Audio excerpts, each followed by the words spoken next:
G'day, Dave, Out&About with Dave. I'm here today because I've got a little bit of news to share. I've just been in discussions with Tony from Georges4x4 Recovery Gear out at Acacia Ridge in Brisbane here in Queensland, southeast Queensland. And I've offered to work with him to create a series of videos or some information sessions on the equipment he sells in the recovery. With his soft shackles, metal shackles, winch extension ropes, snatchum straps, kinetic ropes, tree protectors, equalizer straps, bags, dampeners, tow hitches, and a few other bits and pieces he's got, because his business primarily originated as a lifting business, so he's into the craneage and things like that.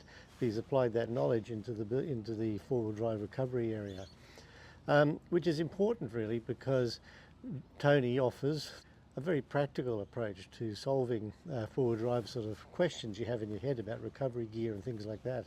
So he's able to give you advice on the safety ratings, the braking strengths and all that sort of stuff. Things I'd like to explore in my series of videos and stuff that I'm going to do with you. And he gives you an answer. He gives you some ideas. He gives you something to work with. He'll work you through what your question is and look at the options that are available and give a best fit. So I'm looking forward to working with Tony on this and presenting to you different winchings, different recovery techniques, the equipment that's available, and hopefully explore too the reasoning behind the application of those solutions. Hopefully I'll try and include into that discussions with people in the know. I'm still on a learning curve myself, but I'm happy to do that. I provide training through Four-Wheel Drive Queensland Association and through a club, and I'm an accredited trainer, and I'm very interested in developing those skills and looking at, as I said, the problems and how to address them.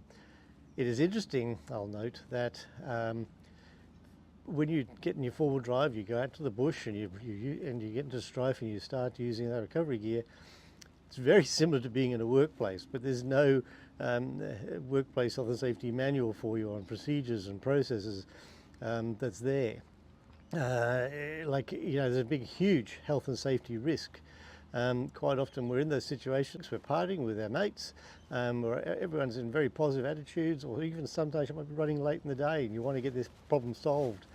It's not something you can race into. You really do need to, as we say in training, sit down, make yourself a cup of tea, look at the problems, see what's there, see what you've got, look at your options, and develop a solution that matches along that.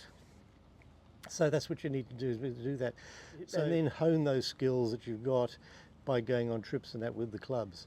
But as far as equipment goes, let's unpack that a little bit further.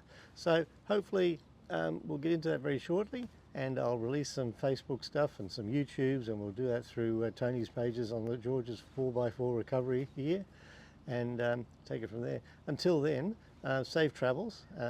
Hopefully you won't need to use a lot of this recovery gear and the techniques, but it's often fun, I'll use that word fun, to get out there and have a look at these things and watch what other people do and see what you would do, and hopefully not get into trouble. So all the best, and thanks a lot, and catch you later. See you guys.